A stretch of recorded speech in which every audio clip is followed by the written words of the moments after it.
Hi, my name's Phil Gardner and welcome to Fun with Boxes. And today I'm taking a look at a rather lovely game from Homosapiens Lab and published in Taiwan. And that game is Electropolis by designers Chang Yi-di, Ku Chan-wei and Wang Liang. I really do hope I pronounced your names correctly. Many apologies if I did not, and the likelihood is I did not.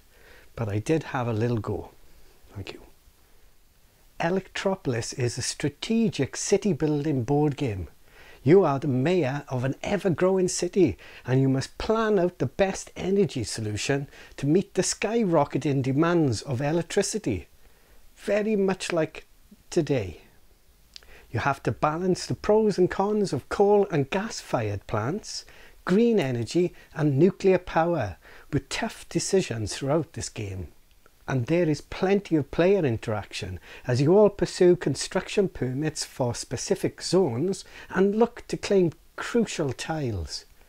Should you act early to try and grab the stronger tiles, or wait to be able to construct more buildings and expand your city? Outwit your fellow mayors and build the most magnificent city to win the game. We saw this game on a stall in this year's UK Games Expo and were quite a little intrigued. And I'm so glad that we stopped a moment as we got to meet a rather wonderful man named Gert, who was helping out on the stall that was selling the game. He did his sales pitch for us and we were instantly hooked and picked the game up then and then. So a massive thanks to Gert for encouraging us to pick up a copy. What a lovely man. Here is Gert, by the way. We bumped into him a few times later while he was not working and we had a lovely time with him. And that's the beauty of board game conventions. You just get to meet the most fantastic people. Gert, we look forward to seeing you hopefully at Essen this year if you are going. Or if not, at another board game convention. Okay, so let's take a Fun with Boxes look at what you get with the city building game of power.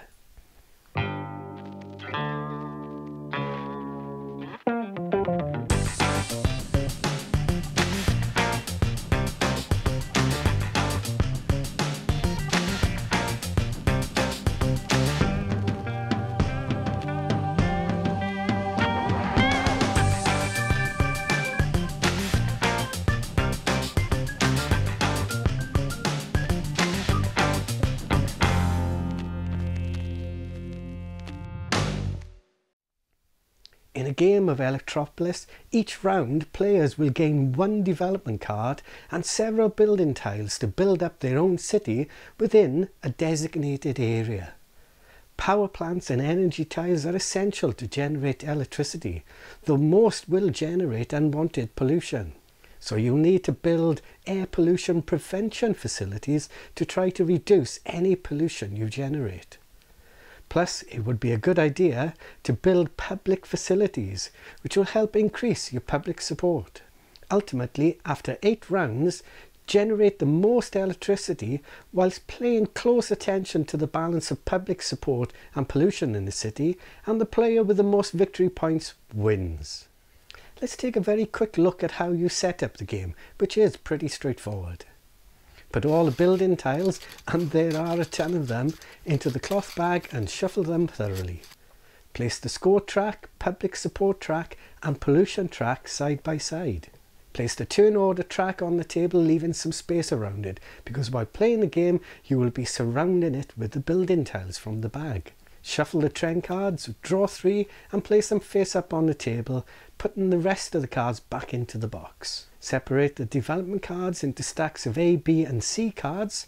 Shuffle each stack separately and place the C stack at the bottom, then place B on top of C and then A on top of B. Then each player takes one city board, a city centre tile and a set of coloured player tokens. Place the city tile in the centre of your board and place one of your tokens in the middle. Place one token on the 0 space of the score track and one on the 0 space of the pollution track. Then the starting player, which is the player who last paid the biggest electricity bill, places a token on the 1 space, followed by all other players in clockwise order.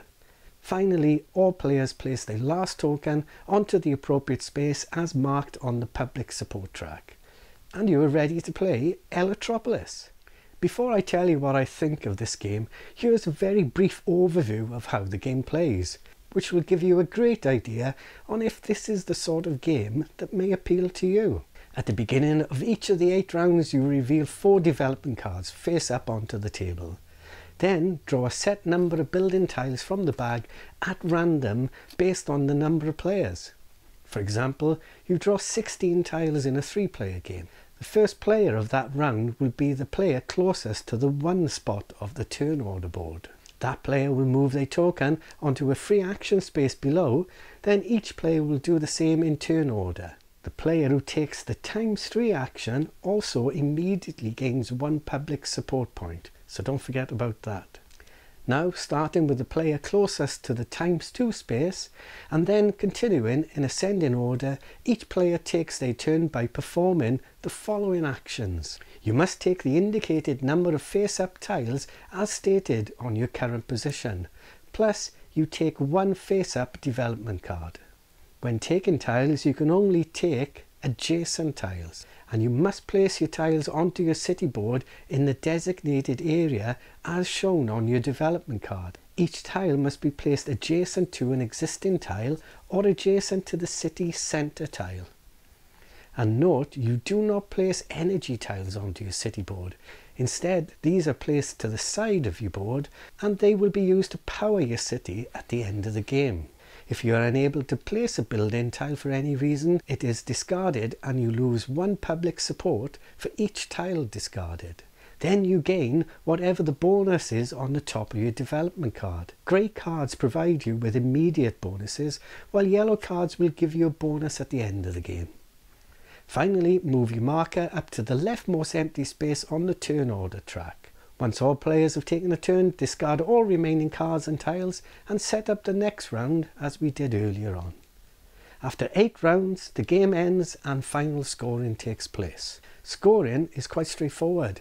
You score points for all the electricity your city can power.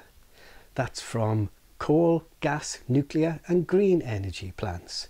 However, you will generate pollution from coal and gas-fired plants, so you will need to calculate your total pollution for your city too. You'll also score victory points depending on each yellow development card you gain during the game and victory points for each trend card. Total up your victory points, but then you need to apply any penalties.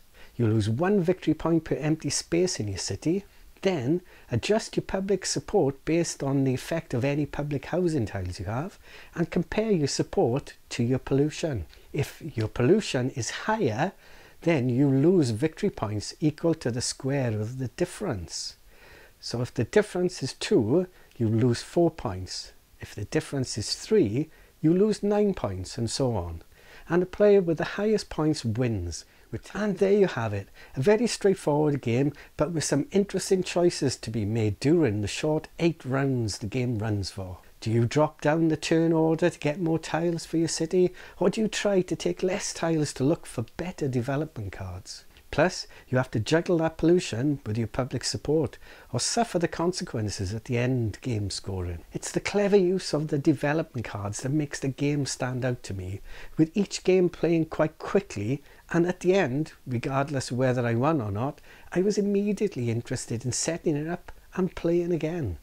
Well, there you have it, Electropolis. Highly recommended fun in a box. And don't forget your 10% online discount at Rules of Play, our friendly local game store in Cardiff and Bristol. And as always, thanks for watching and please take care.